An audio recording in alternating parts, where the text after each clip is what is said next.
Dartmoor prison, isolated from the outside world by walls of granite.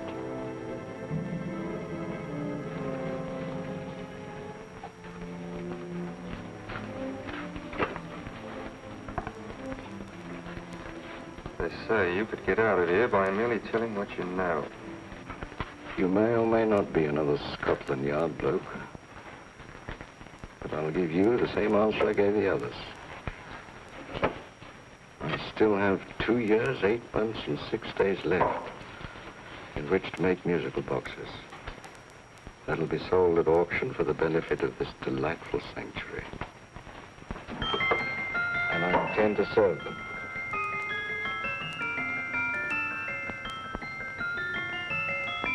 Move along.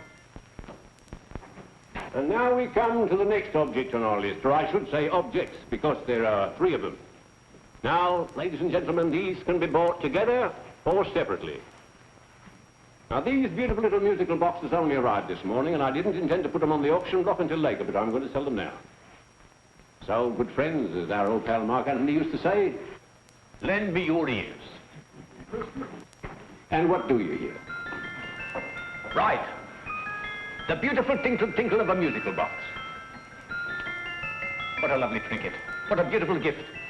Created and made by loving hands. A thing of beauty and utility. Now, who's going to start with £5? It's a bargain, £5. Do I see any hands? If there's a connoisseur in the house, will go £3 for it. £2. £1. 10 shillings. Thank you, sir. Ladies and gentlemen, 10 shillings is offered for a musical box you couldn't buy anywhere in London for less than £5. It'd be stealing to let it go for 10 shillings. Like taking milk from a baby. All right, we're selling for 10 shillings. 10 shillings, 10 shillings is offered, 10 shillings is offered, 10 shillings is offered. Will anybody give me £1? Bring me £1? Oh, won't someone going to give me £1? £1, £1 is offered, £1 is offered, ladies and gentlemen, £1 is offered. It's against you, sir. Will you go to £2? Will you go to £2, sir? £2. £2 is offered. £2 is offered. Going once. Twice. Third and the last call. Sold to the gentleman for £2. Sorry, my dear. Now, ladies and gentlemen, comes the opportunity to purchase an exact duplicate of the beautiful little musical box just bought by this gentleman for the ridiculous low price of £2. Now, it's exactly the same. Exactly the same. Made with the same hands. You hear that? Isn't that lovely? That tinkle, tinkle, tinkle, tinkle. Sounds like Bow Bells to me, you know, with little angels pulling on the ropes, eh? Who'll give me £2 for it? Who's starting with £2? Will anybody start with £2? Oh, come, ladies and gentlemen.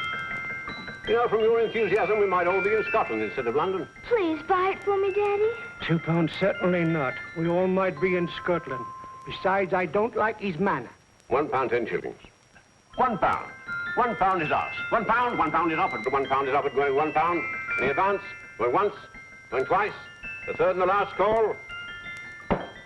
Sold to the lady for £1. Smart bidding, my dear. Thank you. We come to the third and last of these beautiful little musical boxes. Exactly the same. Tinkle, tinkle. Isn't that lovely? Ladies and gentlemen, I don't bring you here to gull you and swindle you. This is the exact replica of those 2 I just sold before.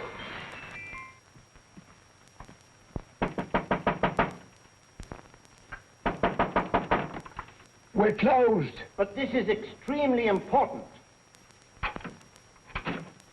Come in, sir, come in. I'm sorry to disturb you, but I was unfortunately delayed from arriving in time to bid on certain articles which I was rather anxious to obtain. Or perhaps they weren't sold, sir. We are carrying several things over. What might the articles be, sir? 3 identical musical boxes, about so large. Oh, I'm sorry, sir, but they were sold. Pity you weren't here to bid on them. They didn't bring anything like the real value. I'm most anxious to obtain them. I wonder if your records would show who the purchasers were. Oh, we don't usually give out that information, sir. For certain, shall we say, sentimental reasons, I'm most anxious to get in touch with the purchasers. I'd be willing to pay, shall we say, £5. Well, for certain sentimental reasons, sir, we'd be very happy to oblige. Alfred, today's sale. The 3 musical boxes. Musical boxes, oh. Ah, here we are. The first purchase for £2 from Mr. Julian Emery, 52 Portman Square. Write these addresses down, Alfred. Yes, sir. Second didn't leave any name. Oh, how unfortunate. I think she's a dealer. You see, they don't like us to know where the things are going. On account of the profits. You say the second purchaser was a woman. Can you give me a description of her? Oh, she was a young woman. Fairly tall, slender. Had a light complexion and dark hair, and she was wearing A grey suit, don't you remember? That's right. She probably runs a gift shop. She paid £1. You say she comes here fairly frequently? No, I didn't say so. But she does, sir. Like as not, she'll come in on Thursday. We have sales on Mondays and Thursdays. Oh. And the third box? The third, Mr. William Kilgore, 143B Hampton Way. For 10 shillings. Quite a drop from £2. Mr. Kilgore was a Scotchman. Oh. Thank you. You've been most helpful. Oh, thank you, sir. And any time you're passing, dropping, we always have lovely things for sale. How kind, sir? Thank you. I'll be back Thursday.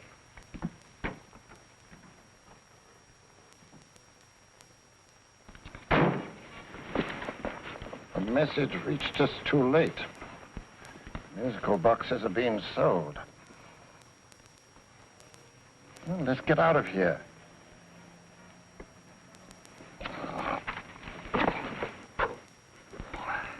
Someday you'll go too far. Reaching for a star, you fool. Yet a fool may touch a star, Colonel Cavanaugh, if he but reach high enough. But not possess it as you would. The musical boxes, they're being sold. What a pity for you, my dear Colonel. Is it my fault that the message reached us only an hour ago? Is it my fault that they were sold? You can't hold me responsible for that. Hope for your sake you're right.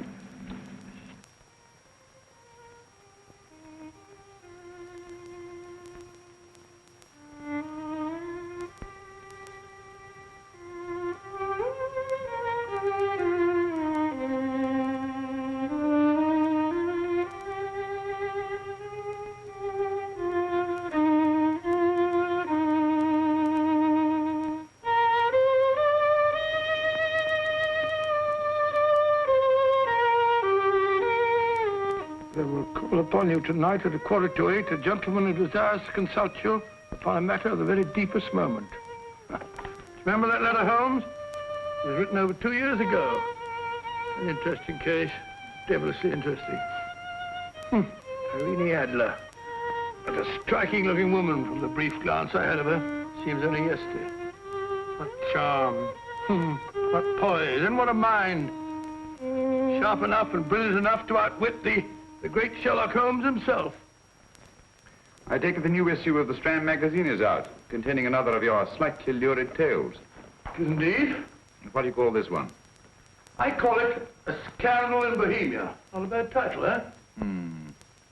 If you must record my exploits, I do wish you'd put less emphasis on the melodramatic and more on the intellectual issues involved. More on the what do you mean by that? Well, I do hope you've given the woman a soul. She had one, you know. By the woman, I suppose you mean Irene Adler. Yes. I shall always remember her as the woman.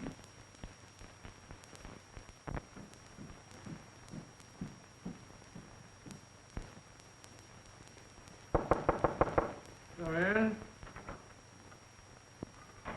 I think. Sattler, old boy, how are you? How are you, old boy? I haven't seen you for years. I want you to meet my old friend Sherlock Holmes. Holmes, this is Stinky. In other words, Julian Emery. How do you do, Mr. Emery? Watson has often spoken of you. Oh, has he? Yes, we were at school together. Yes, more years ago than I care to remember, but you didn't come in here just to remind me of that. No, I just happened to be in the neighborhood and saw your lights burning, so I took the liberty of looking you up. Still writing your mystery stuff? Yes, there's a new one out this week. Good, I never miss them. Oh, good, thanks. I say that bandage makes you look very interesting. Still poking your nose into other people's business as usual? Who hit you? I haven't the foggiest notion. Somebody knocked me on the head in my own living room, and then proceeded to commit the most idiotic burglary you ever heard of. Fellow must have been balmy as a coot. Balmy? Why? Come sit down, old boy. Would you You like a cup of tea? Huh? Oh, all right. I'll go and tell Mrs. Hudson about it. Yeah. Why do you say the robbery was idiotic, Mr. Emery? Oh, simply from the fact that with about £5,000 worth of musical boxes in my living room, the thief, who I caught in the act, made off with one that isn't even worth £5. I gather you're a collector of musical boxes. Yes, I am indeed. Some of them very beautiful, but not the one that was stolen. The thief evidently grabbed the first thing that came to his hand when he heard me coming into the room. Still, it's rather odd, isn't it, that having disposed of you, he didn't pick up something more valuable. Mm-hmm. Was there anything unusual about the stolen box? No, nothing at all. No, I picked it up in the south of France, several years ago. You say you have many valuable music boxes, and yet the thief made off with one that isn't worth £5. Sounds like rather an intriguing little problem. Well, I take it that he was just an ordinary petty thief and didn't know the value. That is a possible explanation, and yet I venture to say that the average petty thief has a more extensive knowledge of the value of objets d'art than the average collector. Well, anyway, that's Scotland Yard's theory. They didn't get very excited about it. That's consistent anyway. I wonder if I might see your collection, Mr. Emery. Oh, of course you could, yes. Nothing a collector likes more than showing off his trophies. When will it suit you? No time like the present. Good. My place is just round in Portman Square. Shall we? Yes, right. Hello? Where are you going? Stinky hasn't had his tea yet. Oh, I'm sorry. We're going round to my place, where I'm going to give you something better than tea. Now, this one was made for Louis XV, and is one of the very few still in existence from that period, and a particularly fine specimen at that. Charming, isn't it? Quite. They all sound to me like a lot of mice running about on a tin roof. I'm afraid you have no ear for music, Watson. Give me a good old band playing a rousing march. You have all your silly little tweets.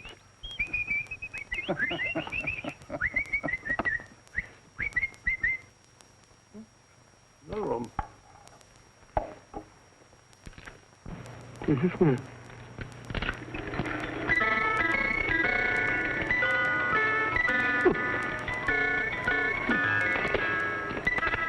Stupid thing. Singing rabbit. What would you say offhand is the value of a box like that, Mr. Emery? Well, it's hard to say offhand, but I think we'll bring about £500 or £600 today. It's the gem of my collection. Yet a thief who steals an oddity like a musical box passes up one worth £500 for one of almost no value at all. Odd. Very odd. What was the stolen box like, Mr. Emery? Oh, just a plain wooden box about so big. Mm-hmm. As a matter of fact, I have one over here almost exactly like it. I picked this up yesterday at an auction room in Knightsbridge. Paid only £2 for it. Of course, I wouldn't in the ordinary way add one like this to my collection, but the tune intrigued me. I'd never heard it before.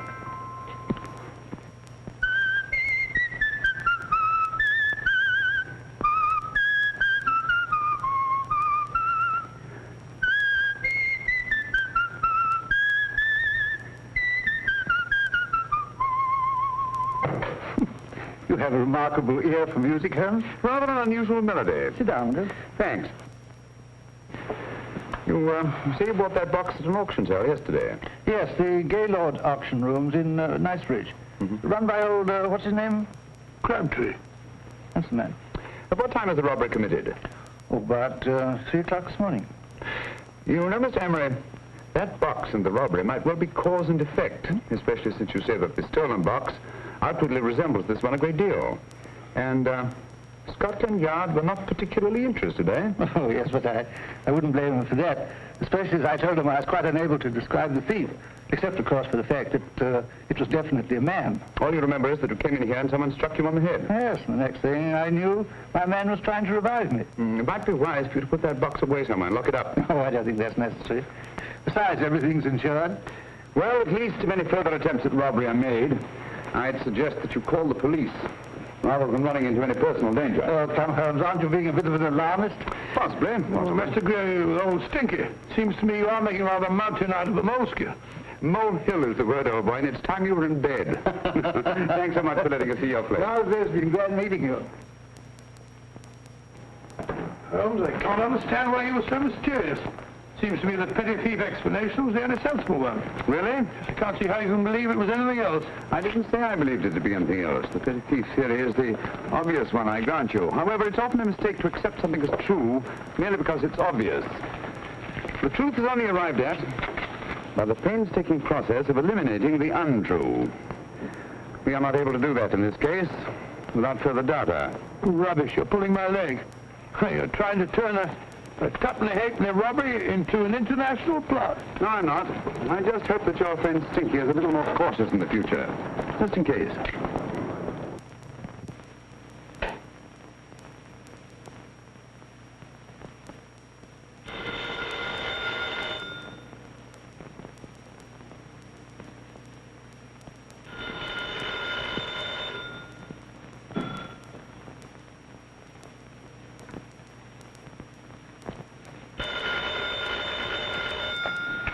Yeah? Yeah? Julian Emmerich here. Who? Of course I remember you, Mrs. Courtney. Yes. Yes, you're the one bright spot at that appallingly dull affair of Lady Sansa's. Huh? Of course it isn't too late to come around. Yes, I shall be delighted to give you a drink. I tell you what, come straight up and I'll leave the door unlatched. Right, well, 15 minutes? Good. I shall be counting each moment. No, I mean that, really.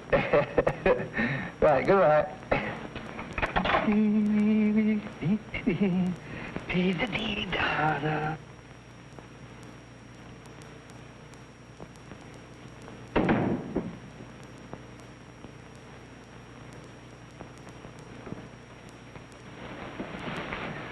Boo! Oh, you startled me. Did I? Yes. Must be the pixie in me. I know I shouldn't have called you so late, but I was at a party just around the corner, and I remembered your invitation to see your collection of musical boxes. My dear Mrs. Courtney, the pleasure is all the greater for being so unexpected. My friends call me Hilda. Thanks. Mine call me Stinky. Stinky, how quaint. Oh, what a perfectly wonderful collection of musical boxes. You know, when you told me you had a collection, I had no idea it was so attractive. Yes. They appeal to the ear as well as to the eye. Oh, what a plain little one. Why, it looks just like a country cousin amid all this grandeur. No. You mustn't underestimate the country cousin.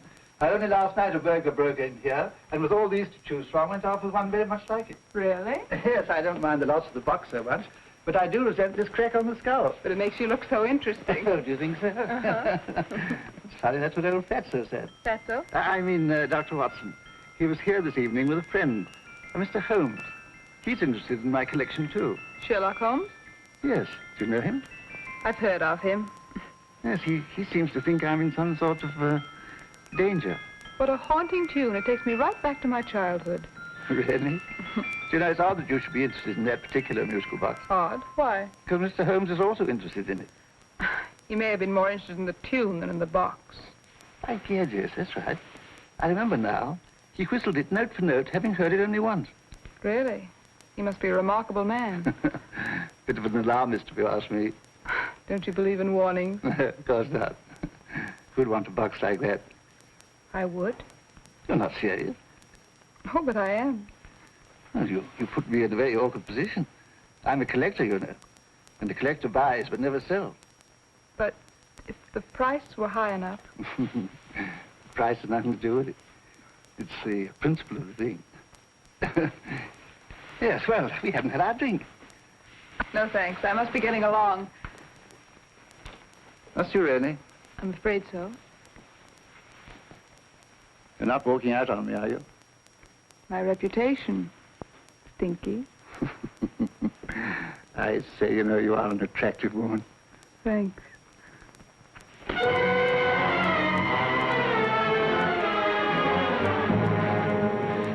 You fool. I told you to wait outside. What did you have to kill him for? All I had to do was walk out with this. He held you in his arms. Don't touch him. Don't touch anything. Now get out. I'm sorry. You're sorry. What about me? This is murder. What about Scotland Yard? What about Sherlock Holmes? Now get out!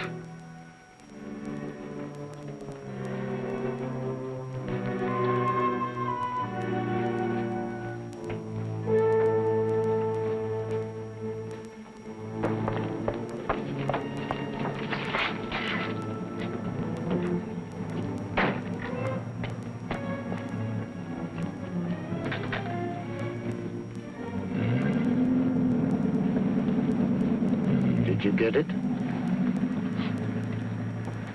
Good. Did you have any trouble with him? Just a matter of murder. Mr. Holmes. Hopkins? Thanks for coming so promptly. Inspector Lestrade suggested that I call through to you. Mr. Emery was the client of Mr. Holmes, Inspector. Indeed. You didn't mention that when I telephoned you, Mr. Holmes. Well, not exactly a client, Inspector. Sergeant Thompson? He was killed between the hours of 11 and 2 o'clock this morning, Mr. Holmes. Must have been someone he knew, someone of whom he had no suspicion. Poor old Stinky. It's all my fault. I should have prevented this. Well, it's no time to start talking about that now, Doctor. Apparently it's gone. That's the second attempt on the musical box that Emery bought at the auction sale. And this time it was successful. But that box was only worth £2. It was worth a man's life, Watson. I think we'd better pay a visit to Gaylord's auction room and that fellow Crabtree. Inspector, may I suggest that you make a complete search of this flat for a small, plain, musical box about that size? Thank you. Come on, Watson. You say the first box went to Mr. Julian Emery. The second to Mr. Kilgore, 143B Hampton Way. And the third to the unidentified young lady who presumably has a shop and lives near Golders Green. That's right, Mr. Holmes. Isn't it rather strange, Mr. Crabtree, that you should have had 3 identical musical boxes all playing the same tune? Where'd they come from? Dartmoor Prison. Dartmoor? Yeah, we get a regular shipment from there every month. The inmates manufacture them. Well, they make all kinds of things, you know, pipe racks, waste paper baskets, musical boxes. Did you happen to notice if anyone showed any particular interest during the auction in the purchasers of these 3 boxes? Oh, come now, Mr. Crabtree. This is very literally a matter of life and death. Well, since you put it that way, Mr. Holmes, there was a gentleman came in here about an hour after closing time, and he was in an awful state, he was. He gave me £5 to tell him where the boxes had gone to. He said they had a sentimental value for him, sir. Expensive sentiment. Can you describe him? He was tall, distinguished looking, and he had grey hair and a moustache. He was quite a gentleman, sir.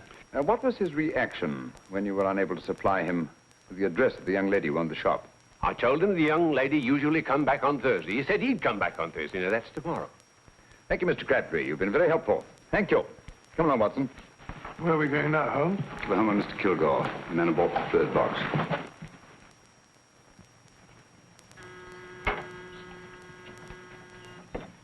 But hang it all, Holmes, how do you know those other 2 musical boxes are of any importance? I don't, but I certainly have no intention of waiting until the owners are murdered to find out. No one at home. I hope that's the explanation. I'll have a look through this window.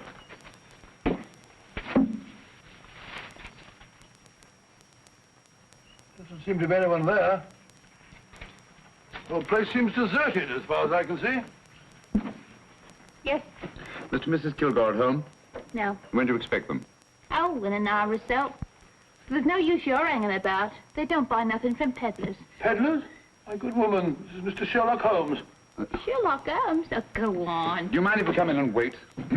My business is rather urgent. Well, I've got to go out and do my shopping. And I don't know if Mrs. Kilgore'd like any strangers nosing about. Quite all right, I assure you. Well, I've got to be off. It's too late in the parlor. And no smoking either. Mrs. Kilgore says it smells up the house.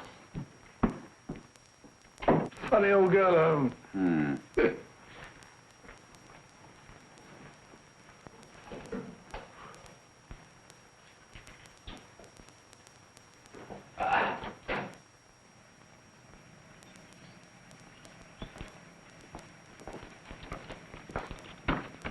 Park Lane. Park Lane? And what would the likes of you be doing in Park Lane? Now, don't worry about the fare, Ducky. If you know how to get to Park Lane, up it.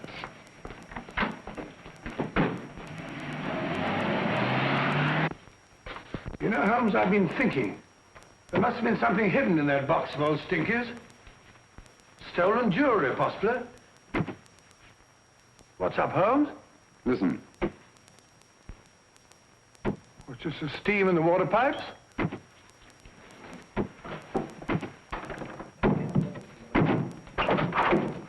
Watson! Great Scott! Come on, Holmes.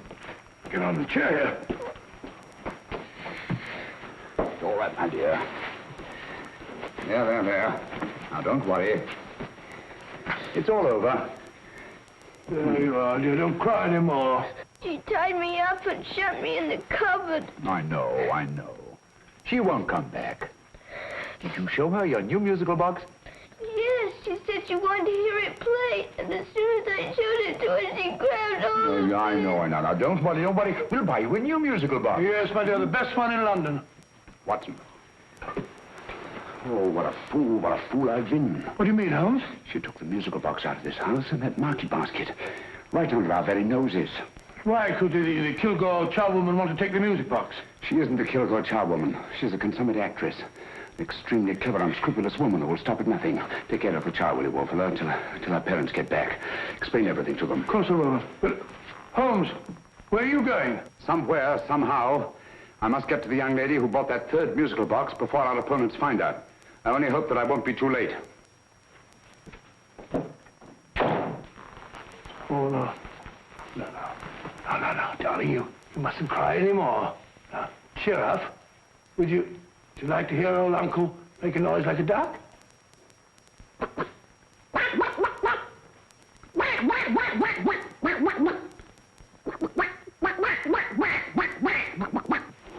Oh, sorry.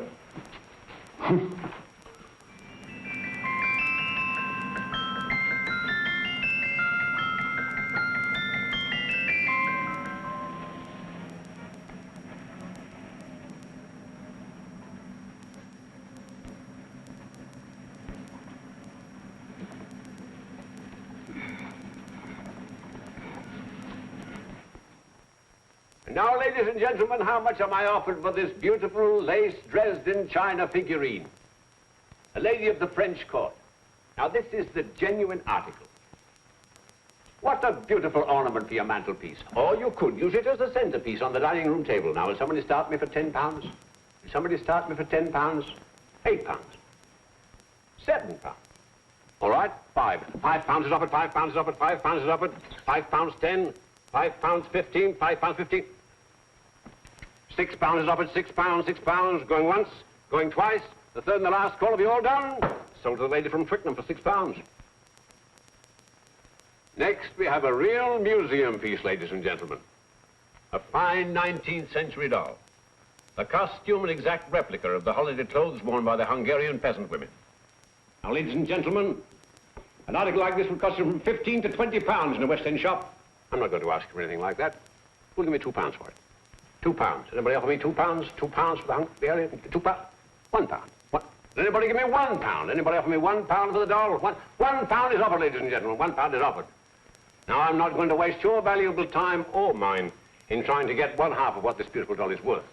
If the young lady can steal it for £1, that's her good fortune. So it's going once, it's going twice, the third and last call. Any more? Sold to the young lady for £1. And now, ladies and gentlemen, may I draw your attention to something which may be a great surprise to you, worthy of any collection. The only other one like it is in the British Museum. It's a Ming vase of the 7th dynasty. This vase lay in a large collection somewhere outside Rome for over 2 centuries, I understand. It was discovered there by the noted antiquarian, Sir Andrew Coppleston. Now, some of you may remember Sir Andrew Coppleston. Besides being a noted traveller and antiquarian, he's also a gentleman rider.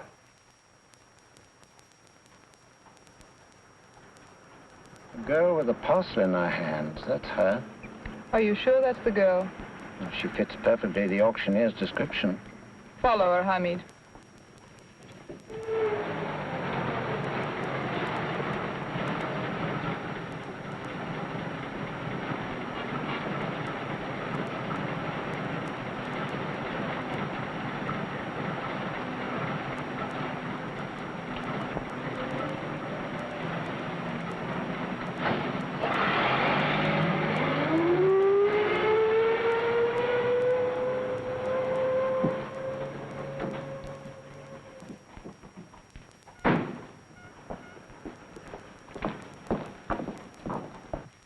Lovely, dear. And only £1. We can get at least 3 for it. Easily.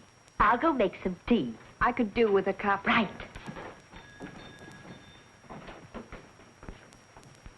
Good afternoon. Good afternoon. I'm looking for a birthday gift for a 7-year-old girl. What would you suggest? We have some lovely dolls. Now, this Hungarian I think she has enough dolls already. Books are always welcome. Well, I'm looking for something a little different. Well, that's rather cute. What is it? Well, that's a musical box. Children always love them. And this is an exceptionally nice one. It plays many tunes.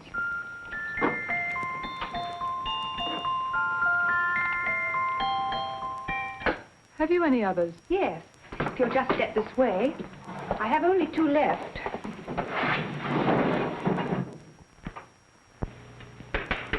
Oh, nice.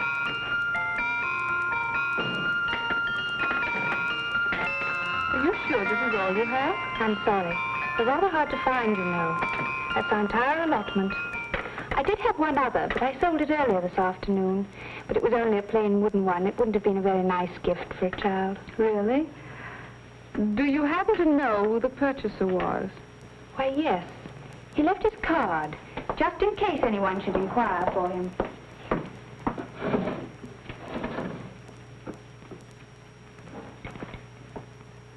How interesting. I'm sorry, but I'm afraid I'll have to look a bit further. Thank you anyway. Good afternoon. Thank you.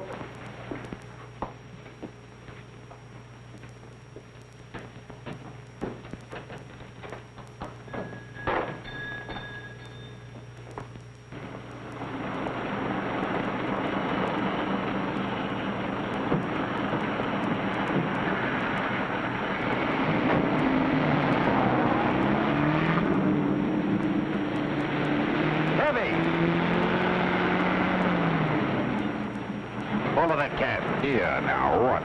Scotland Yard. Hop in.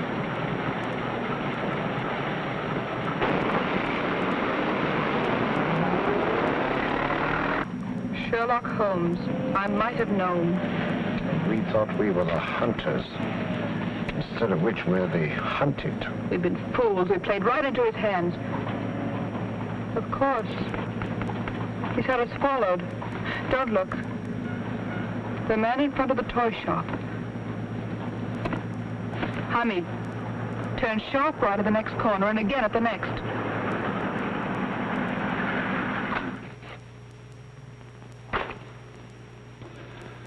No photograph of her, Commissioner, as I expected. She's not a known criminal. But how do you expect to know if you do find her? After all, she was disguised as a charwoman. Don't worry, old fellow. If I ever see her again, I'll recognize her. Well, it won't be long till we know who they are and from where they operate. Who's covering them? Sergeant Thompson's following them, sir. They won't get away from him. He's a good man. We could have arrested them at Clifford's toy shop if we had any proof. But we know that they killed Emery. Proof, my dear fellow. We must have proof. We've x-rayed it, sir. There's nothing whatever concealed in the box. We'll have a look at the plates.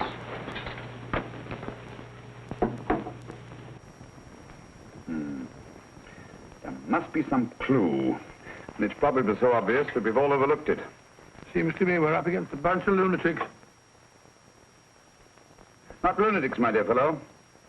Extremely astute, cold-blooded murderers. What can these little musical boxes have in them that's so important? Don't forget, they were made in Dartmoor prison. You can smuggle stuff into prison, but not out. You want us to break the box apart, sir, to see if there's anything the X-ray hasn't caught? No, not yet. Do you mind if I take it? Certainly. Thanks.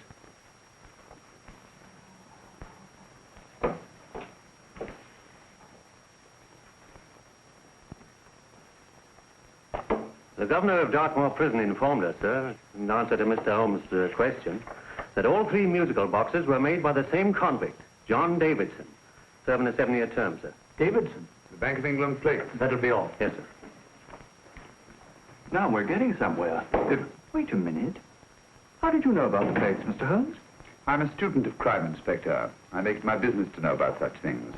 And when the name of Davidson was mentioned... Well, who is this fellow Davidson?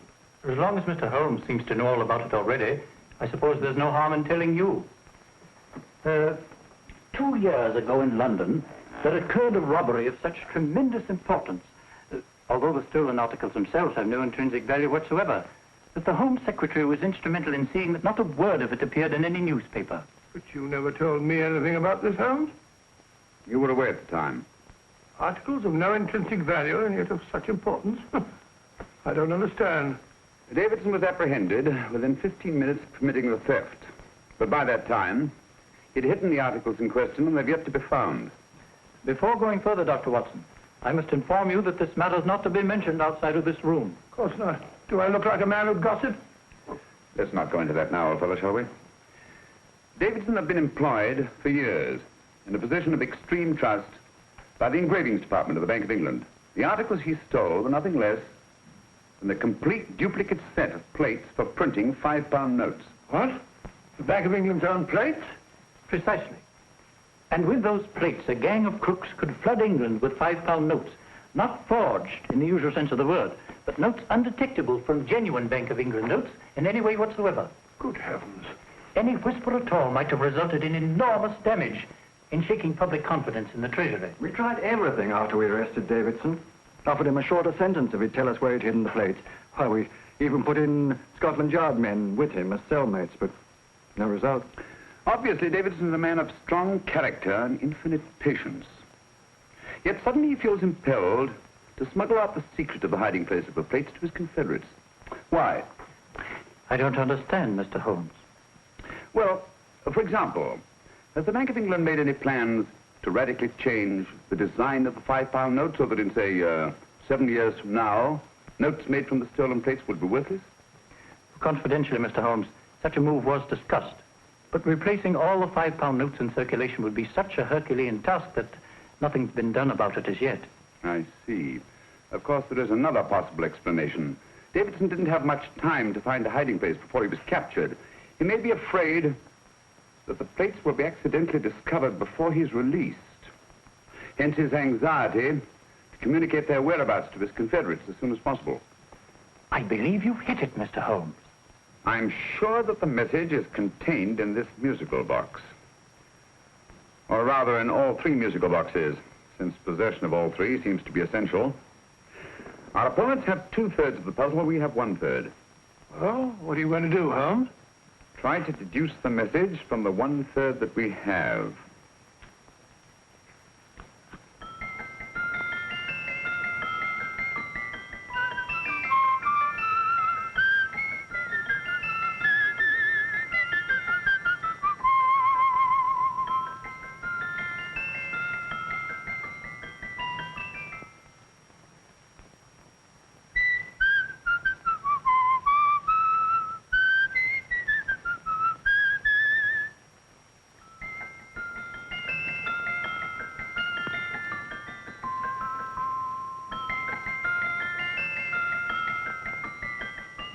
It's the same tune as the one played by Emery's musical box. And yet it's different. Sounds the same to me. The tune. Somehow the tune is the key to the mystery. It must be the tune. Otherwise, why use 3 musical boxes to convey the message? Why not collar boxes or shoe boxes? Yes? Oh. It's for you, Inspector. Oh, thank you, sir. Inspector Hopkins speaking. What? Where? Golders Green Station reports they've just found Sergeant Thompson's body.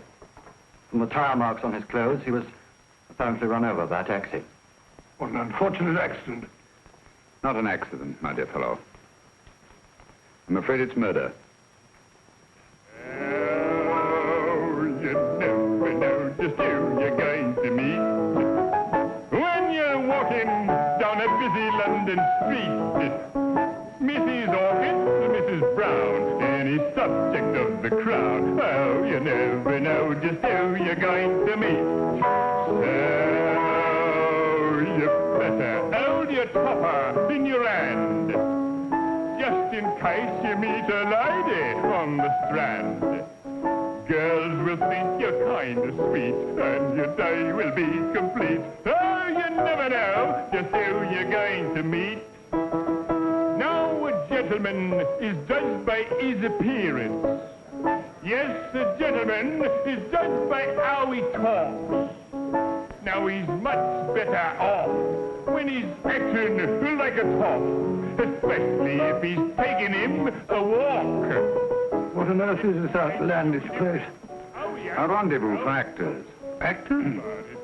Buskers, old boy. You've seen them 1,000 times. Actors who entertain the queues, waiting outside theaters.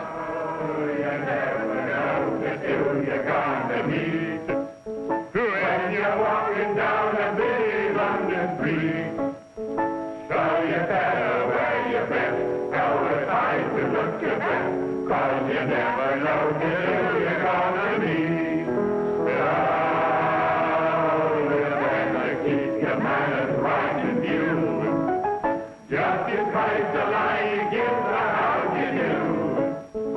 Keep your trousers in a pleat, shine your shoes and keep them neat, 'cause you never know just who you're gonna meet. Blimey.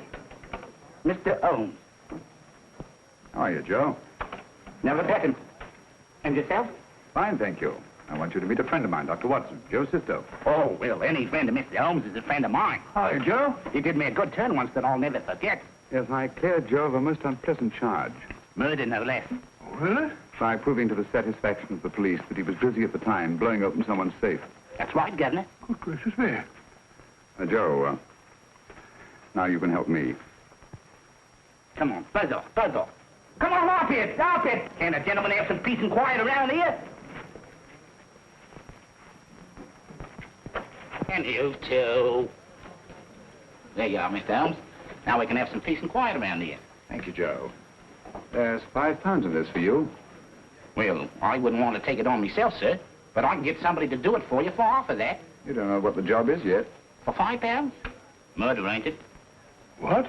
No, Joe, not murder, just music.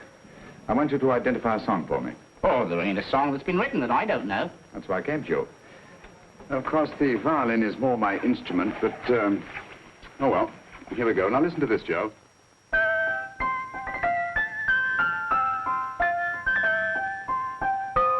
Wait a minute. You're playing that wrong. That should be E natural, not E flat. You know the song? Oh, yes. It's an old Australian song called, The Swag Man. But you're playing it all wrong. That's what I hoped you'd say. Now listen again, Joe.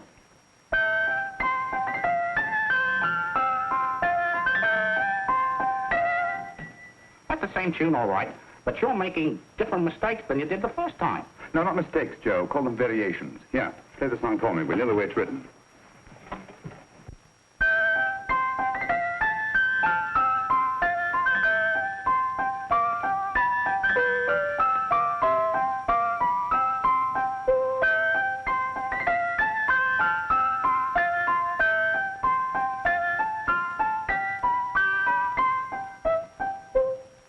There you are. Thank you, Joe. What's it mean, Holmes? You onto something? Perhaps. I don't know yet. It's probably a code of some sort. Joe? Could you write the song down for me? The way it was originally written? Oh, sure, Mr. Holmes. But it'll take a few minutes. Mm-hmm. Here, ladle. Pale ale. Come on, off to it. Along with it.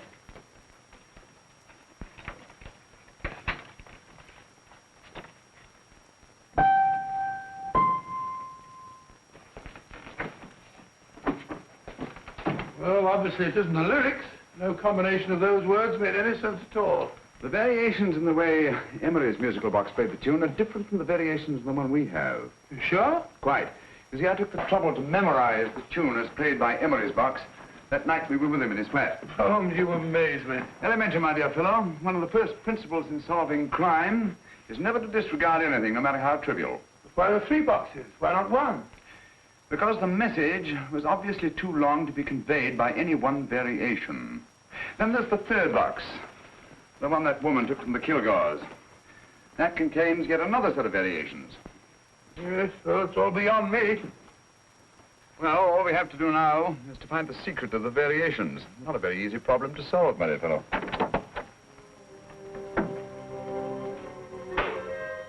Hello. What's up? We've had company. I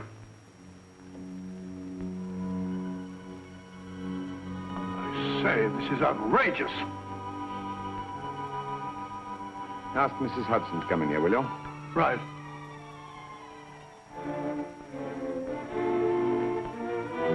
Mrs. Hudson? Yes? Oh, there you are. Will you come up here at once, please? Oh, coming, sir.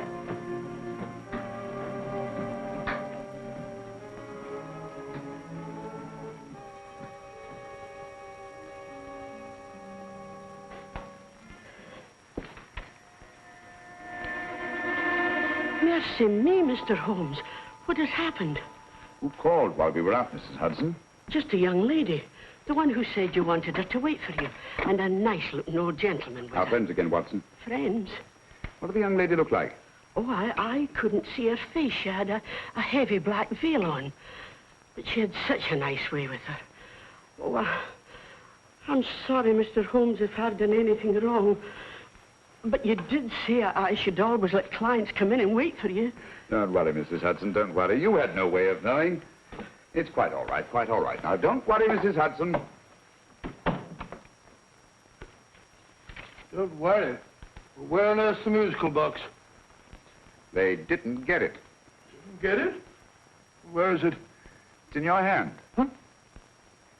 In that biscuit jar. Take the biscuits off the top. Now put your hand inside, and you'll find the music box. Well done, Holmes. Well done. Amazing.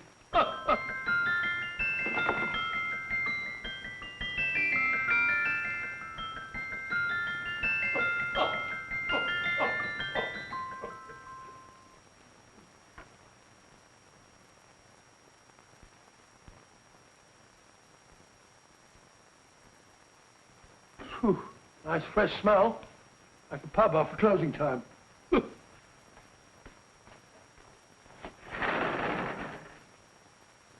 I say, Holmes, What? it's morning.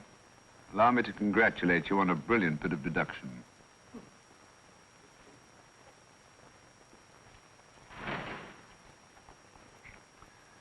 It's not a transposition, not a polygraph transposition, not a trigraph, nor any known form of decoding. How about the Morse code? Have you tried that? Yes, at about 3 o'clock this morning. I'm sorry, old man. I was only trying to help.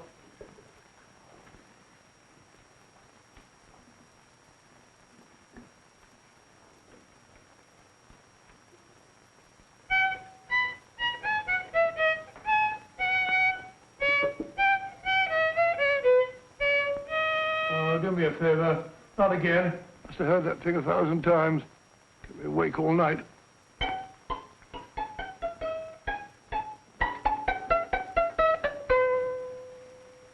Not a very distinguished composition, I grant you. You know perfectly well I don't know one tune from the other. When I was a kid, my people tried to have me taught the piano. I've always felt sorry for that old teacher of mine. The poor old girl finally reached the point of numbering the keys for me. 1, 2, 3, 4. Even then, I never progressed beyond... Numbering the keys, Watson. The 19th key of the keyboard is the 19th letter of the alphabet. S.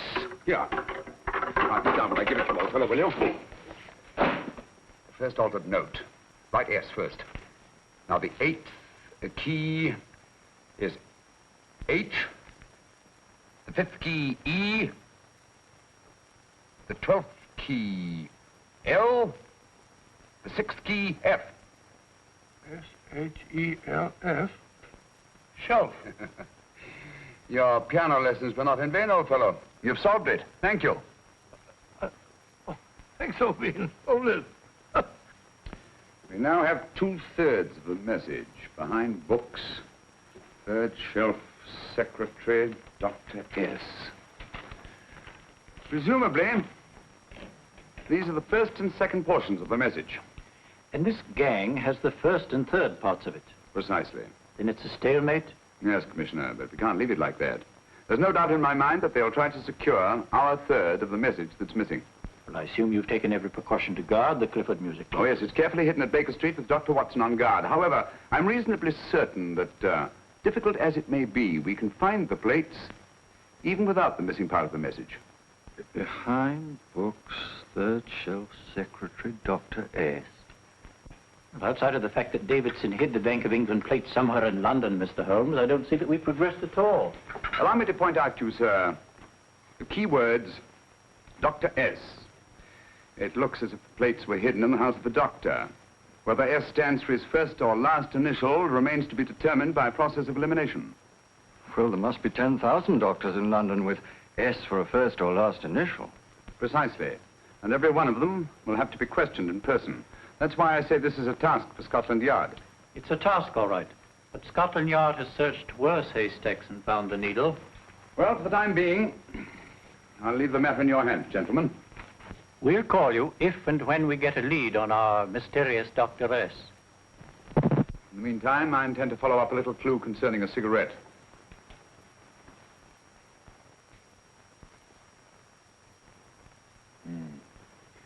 You're certain of the identification of the tobacco? Absolutely. I have made up this special blend for only 3 customers. It is almost pure Egyptian, with admixture of latakia for added body, and a pinch of perique. Merely a whisper, as one might say, for elusive fragrance. Yes, yes. And the 3 customers? Major Wilson in Bombay, India. Mrs. Catherine Leamington Smith in Ireland. Yes, and the 3rd? Mrs. Hilda Courtney of Park Mansions, Bryanston Square. Thank you. Thank you very much. You've been most helpful. It is a pleasure to have been of service, Mr. Holmes.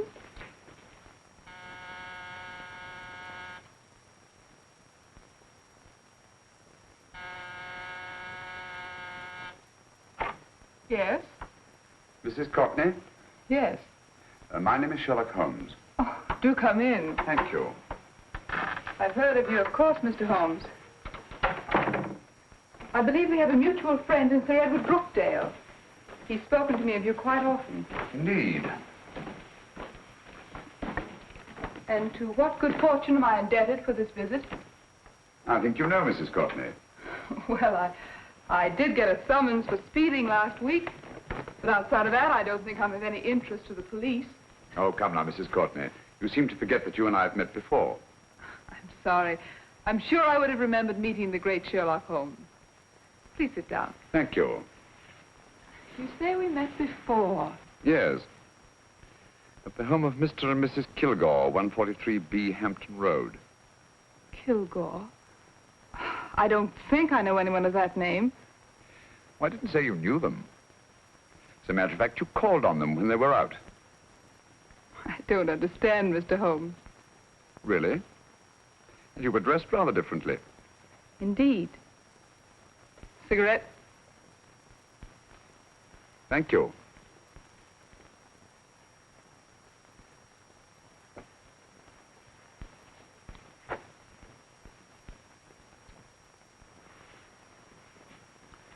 Thank you.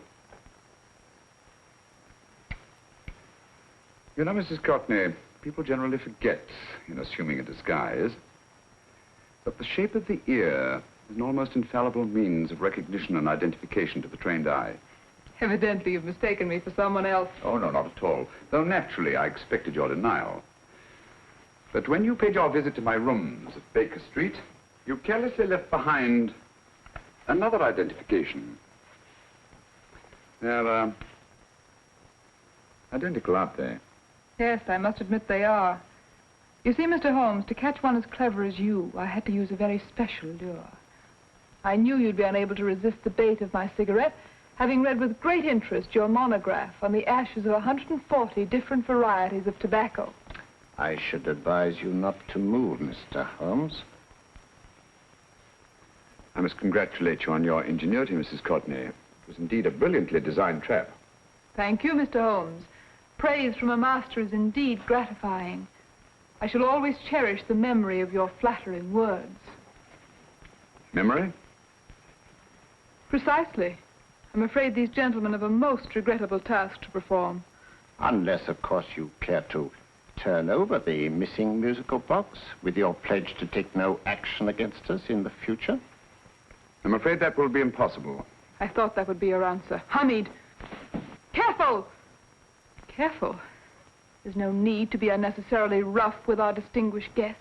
You realize, Mr. Holmes, that your demise will not take place here. The corpus delicti, you know. Well, naturally. Shall we go? It's so fearfully awkward having a dead body lying about. Don't you agree, Mr. Holmes? Another dead body shouldn't weigh too heavily on your conscience, Mrs. Courtney.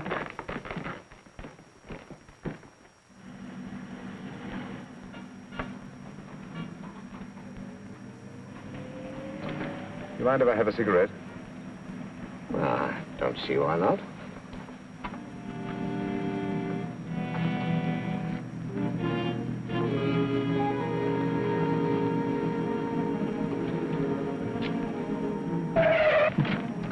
Be careful, Hamid. It's the brakes, they bind. Thank you, Colonel Kavanagh. It's very considerate of you.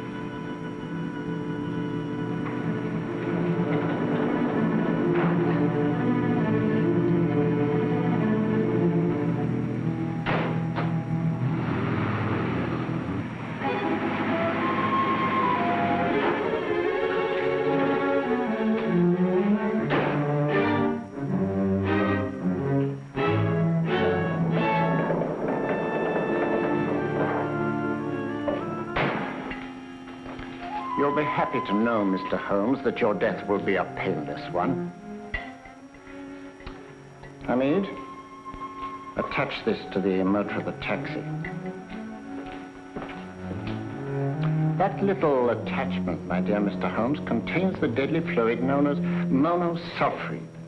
The Germans use it with gratifying results in removing their undesirables.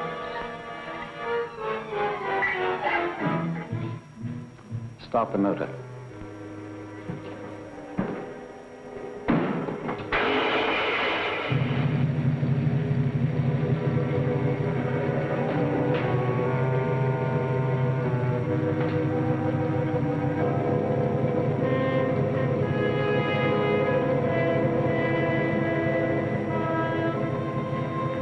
Tape his mouth.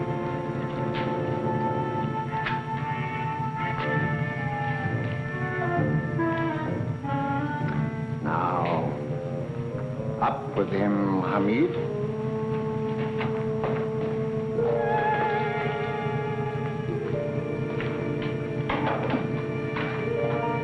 You find yourself like Muhammad's coffin, Mr. Holmes, suspended between heaven and earth. Plenty of fuel in the tank? Good. It would be too bad to have anything go wrong through so simple an oversight.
Good afternoon. Mr. Sherlock Holmes? No, I'm Dr. Watson. Oh, of course, Dr. Watson. How stupid of me. Oh, so stupid of me. Won't you come in? Well, I really came to see Mr. Holmes. Oh, I'm afraid he's out. I don't know when he'll be back. Perhaps there's something I can do. Won't you sit down? Thank you.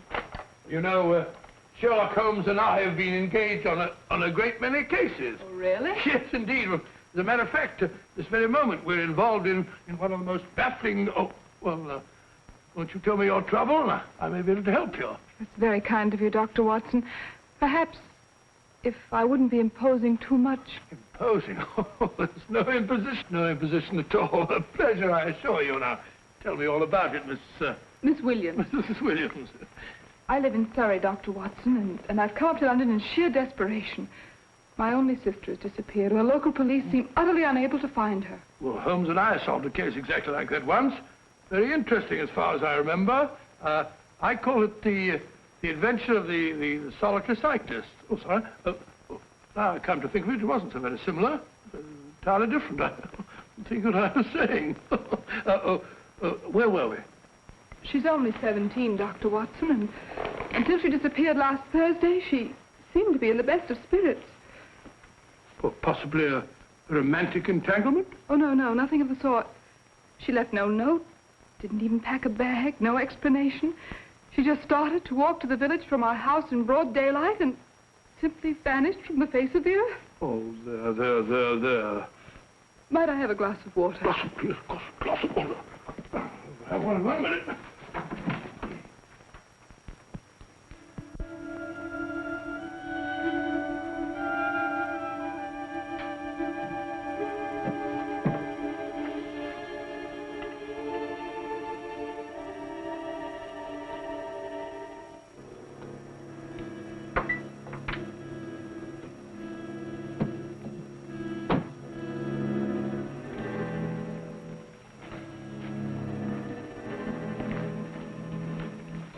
There you are, my dear. Thank you, Dr. Watson.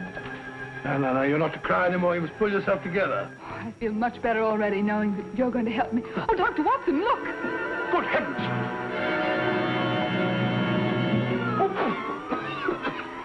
Get through the fire brigade, quickly!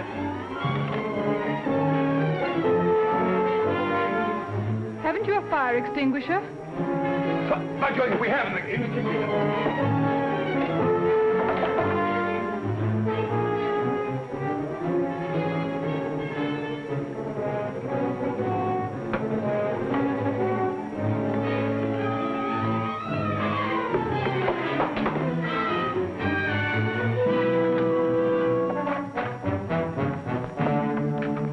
Don't you worry, Miss Williams. We'll have this thing out in no time.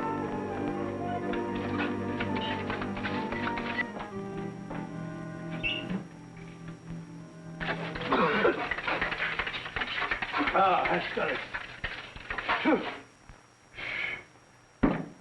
It's there. Well, you see, there was no need for the fire brigade after all. I hope you weren't too frightened, Miss Williams.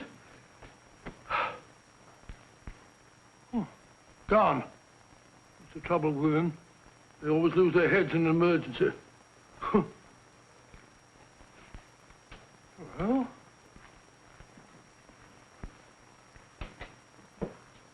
a musical box. Great Scott! Miss Williams!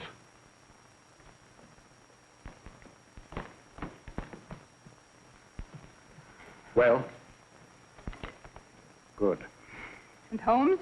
By now, Mr. Holmes has no doubt exchanged his violin for a harp. Always assuming that heaven is his destination. And now that we have the missing musical box...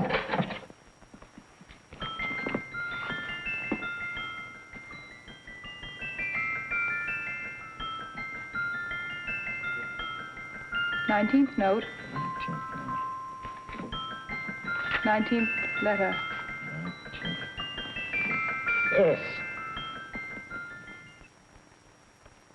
He hasn't been there, you say? Holmes, where on earth have you been?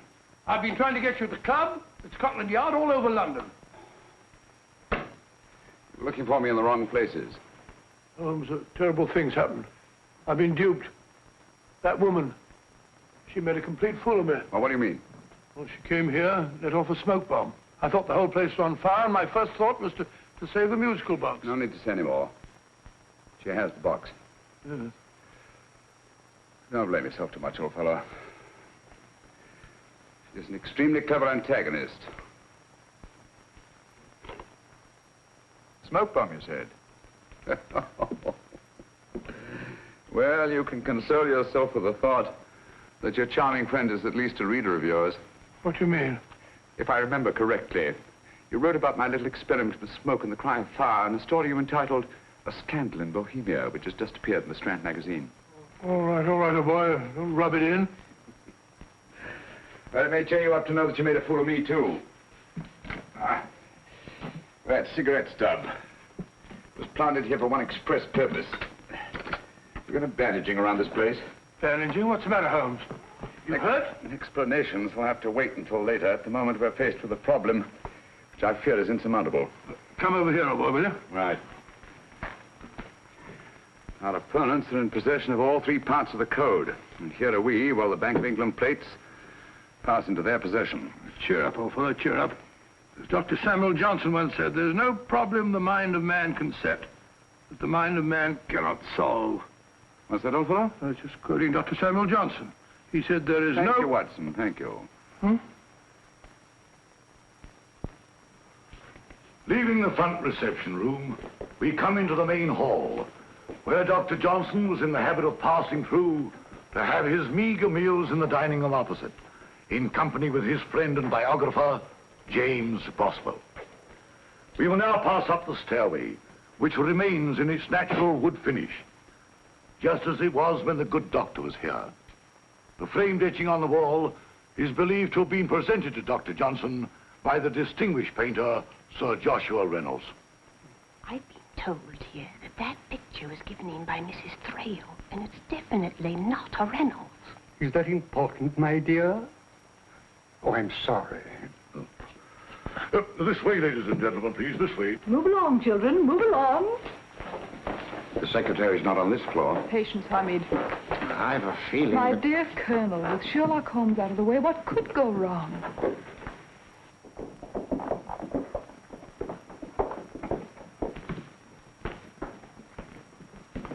And here we have the Garrett Library, in which Dr. Johnson wrote his famous dictionary, and in which you will see also many of the great man's books and other items of interest. Step forward, ladies and gentlemen, please, step forward. Standing in the corner is the secretary, which contains many of the original works by the literary genius. On this table, Dr. Johnson's cat, Hodge, used to sleep while his master worked. A strange thing about this cat, ladies and gentlemen, was its love of oysters. They do say that the dear doctor often went hungry to find the cat that delicacy. What a pity. Now we will visit the grey room, which is immediately below us, in which you will see the very bed in which Dr. Johnson died. What did he die of? Gout. Just gout. This way, ladies and gentlemen. Mind the steps, please.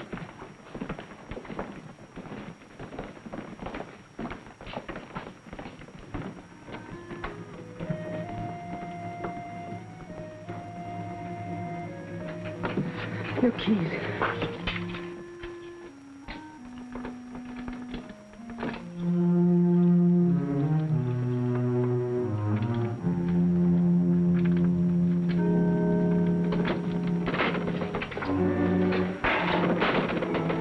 Third shelf up.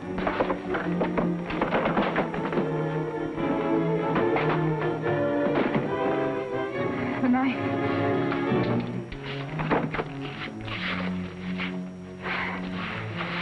Gentlemen, the Bank of England plates.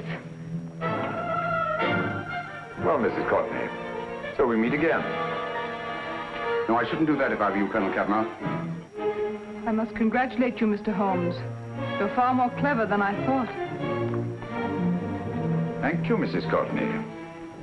Praise from you is indeed gratifying. I shall always cherish the memory of your flattering words. Memory? Oh, thank you. And now I have a most regrettable task to perform.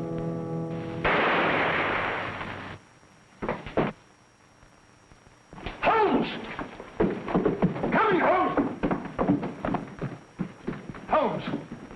You all right? Perfectly, thank you, old fellow, but I think this gentleman on the floor requires some medical attention. We must see that he looks his best, you know, when he's hanged. Take them in charge.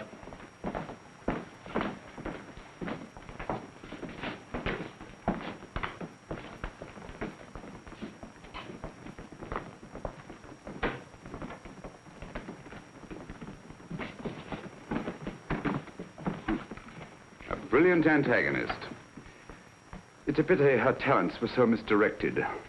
Will you see that these plates are returned to the Bank of England, Inspector? I still don't understand how you solved it, Mr. Holmes. It's entirely due to Dr. Watson. He gave me the clue when he mentioned Dr. Samuel Johnson. Well, congratulations, Doctor. Oh, thank you, Inspector. I don't think I'd have done it entirely without Mr. Holmes' help, you know.